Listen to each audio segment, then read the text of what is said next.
ఇంకా మ్యారేజ్ అయిన తర్వాత లాస్ట్ వచ్చేసి చదివింపులనమాట. మేము చదివింపులు ఏంటంటే అక్కడ ఇత్తడి గిన్నె ఉంది కదా, ఆ గిన్నెలో చదివింపులు ఎవరెవరు ఎంత అమౌంట్ చదివిస్తున్నారో ఆ గిన్నెలో వేస్తారనమాట.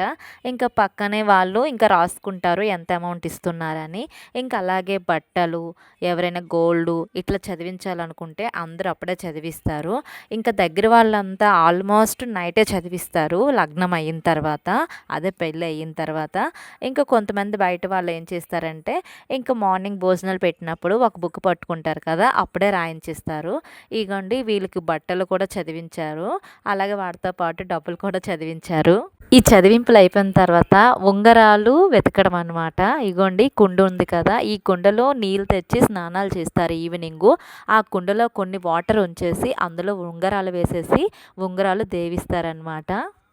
ఫస్ట్ గోల్డు, తర్వాత వెండి, తర్వాత అగి ఇవన్నీ దేవించిన తర్వాత లాస్ట్లో పసుపు కొమ్మలు, అక్షంతలు కూడా వేస్తారనమాట. ఇంకా చాలా బాగుంటుంది. ఇంకా వాళ్ళు ఎక్కడ కుండని పడేస్తారని చెప్పి పక్కన మనుషులు కూడా ఉంటామన్నమాట, స్లోగా స్లోగా అని. ఇంకా అదొక సరదా. తర్వాత మాకు చక్ర పాదాలు ఉంటాయన్నమాట. ఒకరి కాలు పైన ఇంకొకరు మట్టాలి. ఇక్కడ 3 టైమ్స్ కూడా అమ్మాయే తీసుకుంది గోల్డ్, వెండి, రాగి అన్నిటినీ కూడా. కానీ మా పెళ్ళిలో వచ్చేసరికి మా హస్బెండ్కి దొరికాయి అవన్నీ కుండలో. ఇంకా చాలా జాగ్రత్తగా అయితే కుండలో చేపెట్టాలి, ఇట్లా ఎక్కడ గాజులు పగులుతాయేమో అని. చాలా స్లోగా స్లోగా అంటే వాళ్ళు ఇంక ఇదొక గేమ్లా ఉంటుంది కదా, అదొక ఆనందం, ఇదొక మంచి స్వీట్ మెమొరీ. ఫైనల్గా ఉంగరాలు దేవించడం కూడా అయిపోయింది.